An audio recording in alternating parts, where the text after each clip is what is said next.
বাজেটত আমাৰতো মেলা ডাঙৰ ডাঙৰ আছে, এইটো আমি বিচাৰিছোঁ। যদি পায় ভাল হ'ব, যদি নাপায় তেতিয়া আপোনালোকক আমি জনাম। প্ৰপ'জাল কিয় নপঠাব?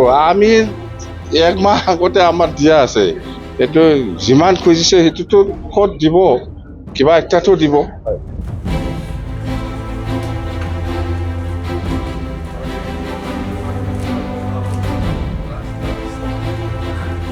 মেলা বিৰাট ডাঙৰ ডাঙৰ আছে, আমাৰ হিচাপ নাই। এইবাৰ বাজেটত আমাৰ 26-27 বাজেটত আমি কি কি কৰিম সেইবিলাক গোটেই বাজেট আমাৰ দিছপুৰত আগতে দিয়া আছে, দিছে আমি। এইটো যিমান খুজিছে সেইটোতো ক'ত দিব, কিবা একটাতো দিব। নতুন গ্ৰীণফিল্ড লোৱা বিছমুৰীত একটাতো হ'ল এই BTC ফ্ৰণ্ট চাইডত যিটো গেট, ইয়াত অকল আফচুৰ চেম্বল নহয়, NDFBৰো চেম্বল থাকিব লাগিব, BLTৰো চেম্বল থাকিব লাগিব, তিনিটাৰো চেম্বল থাকিব এটা এটা। এইটো আমাৰ আজি ইচি ডিচিশ্যন হৈ গ'ল। এইমতে এই গেটখন হ'ব। গেটত কনচেপ্টটো গোটেই আমিয়ে বনাইছে, জাষ্ট ফিনিচিংহে বাকী আছিল। এইটো প্ৰমোদ বড়ো চৰকাৰৰ দিনত ফিনিচিংটো ভাল কৰিলে, ভাল হৈছে। আৰু কিন্তু এই চেম্বলটো নাছিল, BLT চেম্বলো নাছিল, NDFB চেম্বলো নাছিল, বা FC চেম্বলো নাছিল আমাৰ কনচেপ্টত, কিন্তু ইহঁতে লগাই দিছে। এতিয়াতো লগাই দিছে, এইটো মুচাই দিয়াটো সম্ভৱ, এইটো অলপ বেয়া দেখে। সেইকাৰণে লাগিলে BLTৰো থাকক, NDFBৰো থাকক, সেই ধৰণত আমাৰ মাজত আলোচনা হৈছে। তিনিটা সংগঠনৰ চেম্বলটো ইয়াত থাকিব এতিয়া, আফচু, BLT আৰু NDFB। কাউন্সিলৰ এক্সিকিউটিভ কাউন্সিল ইচি মিটিং আজি আমি কৰিছোঁ। ইয়াত আমাৰ সকলো EM সকল আছে আৰু আমাৰ প্ৰিন্সিপাল ছেক্ৰেটাৰীৰ লগতে গোটেই ছেক্ৰেটাৰীসকল আছে। এজেণ্ডা বহুত আছিলে, ইয়াৰ ভিতৰত দুটা এজেণ্ডাটো খুব ভাল বুলি আমি ক'ব পাৰোঁ। ভাল এটা ডিচিশ্যনত আহিল। দুটা এজেণ্ডাটো হ'ল, একটাটো হ'ল সেই বিছমুৰী দক্ষিণ ফালে এগ্ৰিকালচাৰ ফিল্ড আছিলে, এগ্ৰিকালচাৰ লেণ্ড আছিল।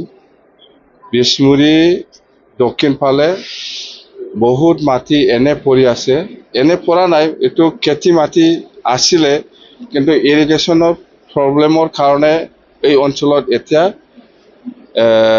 ধান খেতিটো ভাল নহয়, পানীৰ কাৰণে, পানীৰ অভাৱৰ কাৰণে। আৰু ইয়াত সেই অঞ্চলত থকা ৰাইজসকলে বহুত বছৰ ভুগি আছে যে খেতি নোহোৱাৰ কাৰণে এই ফিল্ডটো এনে পৰি আছে। এই মাটিবিলাক বহুত এই মাটিটো পাট্টালেণ্ড। তো আমি ৰাইজৰ লগত আলোচনা কৰিছোঁ যে এই মাটিটো আপোনালোকে আমাৰ BTC চৰকাৰক দিব নেকি বা বিক্ৰী কৰিব নেকি।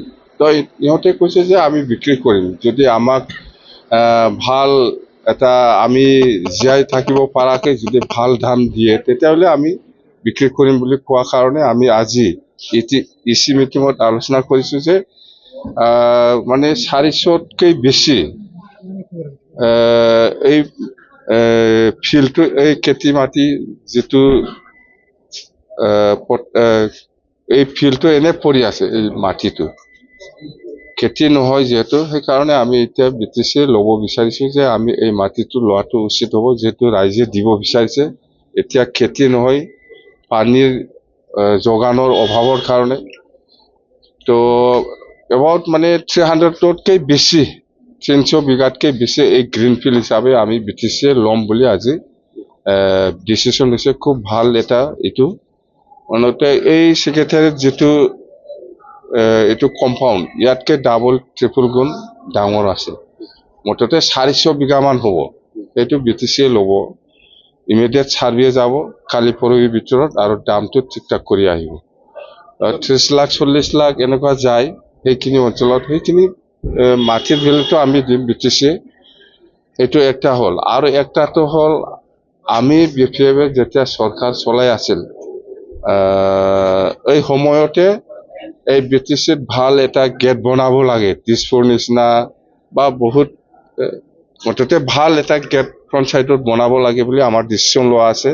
আৰু এই গেটখন কেনেকৈ হ'ব লাগে, এইটো গোটেই কনচেপ্টটো আমিয়ে বনাই গৈছে আজিৰ দিনত যেনিবা এই BTC সেক্ৰেটাৰিয়েট গেটটো আমিয়ে বনাই গৈছিলো আমাৰ দিনত আমি কমপ্লিশন কৰিব পৰা নাছিলো ফিনিশিং দিব পৰা নাছিলো কেনেকুৱা সকলো জাতি জনগোষ্ঠীৰ কালচাৰ বিলাক যাতে ইয়াতে ৰিফ্লেক্ট হয় এই ধৰণৰ গেট বনাব লাগে এইবিলাক কনসেপ্ট আমাৰে আছিল আমি বনাইছো কিন্তু ফিনিশিং হোৱা নাছিলে কিন্তু এই UPPL দিনত যেটো ফিনিশিং কৰিছে ইয়াত কিন্তু এটা ডাঙৰ কিবা থাকি গ'ল যে যেটো বস্তু কনসেপ্টত নাছিলে সেইটো ইয়াত আছে সেইটো হল আফসুস সিম্বল ইয়াত আফসুস সিম্বল দৰকাৰ নাছিলে যদি থাকিব লাগে BLCৰ ফ্লেগ থাকিব লাগিব NDFBৰ ফ্লেগ থাকিব লাগিব আফসুৰৰ ফ্লেগ থাকিব লাগিব তেতিয়াহে হ'ব তো সেই কাৰণে এইবিলাক ফ্লেগ কিয় এনেকুৱা জাতীয় সিম্বলটো কিয় এনেকুৱা সৰকাৰি গেটত কিয় ৰাখিব লাগে এনেকুৱা ভাবি পেলাই আমি চিন্তা কৰা নাছিল বা আমি ৰাখা নাছিলো BLC শক্তিশালী হয় প্ৰথম